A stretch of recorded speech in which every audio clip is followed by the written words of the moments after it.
Good morning! Good morning! Welcome to our mini vlog! Yay! Where are we going?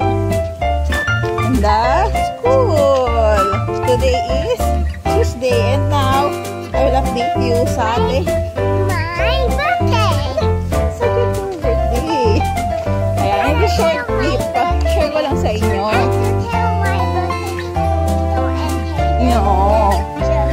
Mabilis lang kasi so share ko lang sa inyo kung ano ba yung mga naging consideration namin pagdating sa ano yung school na papasukan NK. So una sa lahat, syempre kailangan pag pipili kayo ng school, lalo na pag bata, malapit, ideally malapit sa work no, ay malapit sa bahay nyo. So, yun na nga. Dahil ang pinili namin is malapit sa bahay. So, naghanap kami ng school malapit dito sa bahay. So, ikarin pwedeng sa Mokyo. So, consider namin ay yung mga school na malapit dito. Like, Sparkle Tots, My First School, tapos, Maple Bear. Saan ba yun? Ayan. Maple Bear, My World, Learning Kids. So, may ginawa pa akong listahan na ano, ng magkano yung bawat school. Pero, last year pa to eh. So, baka nagtaas sila this year. Pero, pwede nyo pa rin, eh ano, baka rin, hindi nalalayo yung presyo. Ito is para sa mga foreigner ha. Walang kahit anong subsidy. So, si Sparkle Tots, pumapatak ko siya na ano, ang yan na 1,780, mga 778 to be exact. Yun yung ano niya, 1,778 para sa tuition. My World, ganun din, 1,177.2, almost same. Nagkaiba lang sila pagdating sa uniform. Sa uniform kasi ng PCF 54.50 lang. Ay, di pa. Yun yung registration pala yung uniform. Si My World kasi 87.20. Mas mahal yung registration. Ako, registration mo mas may bata dali. Mamaya, ikututuloy ko. Wait lang nga. So ito na nga. Tapos na ang commercial. Ayan. Balik ko na sa ano. Wala. Huwag nyo na akong tingnan. Ayan. So, anyway, yun na. Balik tayo sa share na ano, mga prices per school. So, yun nga, PCF, ito yung pinili namin. 1,178 yung tuition niya. Same yung My World, 1,177. Almost same. Pero nagkaiba lang sila sa registration. Mas mahal kasi si My World, 87.20. Ano na to, with GST na to. Tapos, PCF, 54.50 lang. Tapos, mas malapit yung school niya actually dito sa bahay.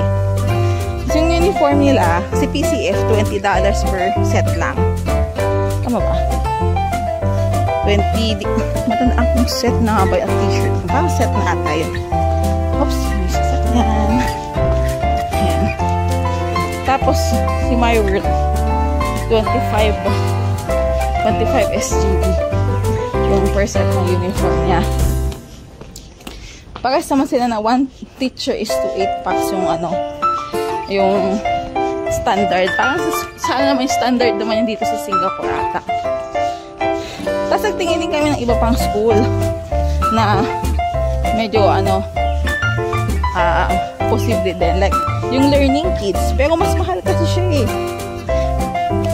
1,1286. Ang magkaka-level talaga. Nakalimutan akong banggitin kanina. Bukod sa My World, PCF, yung My First School din. Yung My First School, sila ni My World yung magkaparehas ng presyo.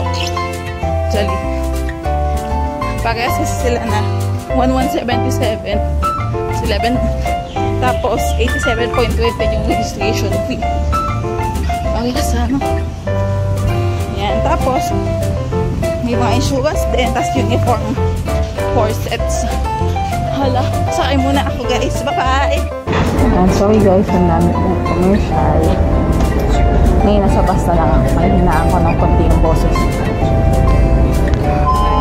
Si My First School, same lang siya ni may 1177.20 na monthly. Kasi hindi sila ng registration fee na 87.20. Yung uniform niya nga lang, kailangan parang minimum 4 sets at $100. So, papatak na parang nasa 27 SGD per set. Tapos, may babayaran ka rin insurance na 7.63. Tapos may mattress cover ka rin na nakabukod na babayaran 17.28. Tapos yun yung mga parang government tapos naman yung private, meron din kasi malapit sa school private, si Learning Kids at Jubilee Square. Mas mahal nga lang, 1,286 monthly. Tapos ang mahal na registration niya $130, 31 to be exact, 30.8 to be exact. So mahal yung uniform niya $35 per set. Tapos si Maple Bear pinakamahal, 1,680. Tapos $500 yung registration fee. Ang grabe naman. Tapos yung uniform na $30 per set. So yun na. Dahil maglalakad tapos magbabiyahe pa kami from bahay. Yan. Nag-consider in total, nag-consider kami ng 5 schools around ang Mokyo, malapit sa amin. And we ended up sa PCF Sparkle Falls. Kasi parang pinaka-affordable siya. Tapos, malapit pa siya sa bahay. So, of course, yung pamimili ng school dyan, it depends talaga sa preference ng magulang.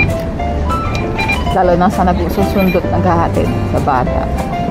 And, sa afford nyo. Sa curriculum. May tingnan nyo rin yung curriculum. Para sa amin, okay naman yung curriculum ng PCF. Actually, parang pinaka-naging base namin is yung life distance sa presyo.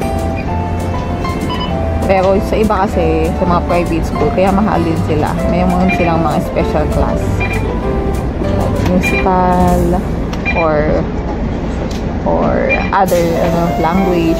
But ito naman sa PCF, mayroon Chinese. May pinapili ako kung Chinese or Tamil. Ayun.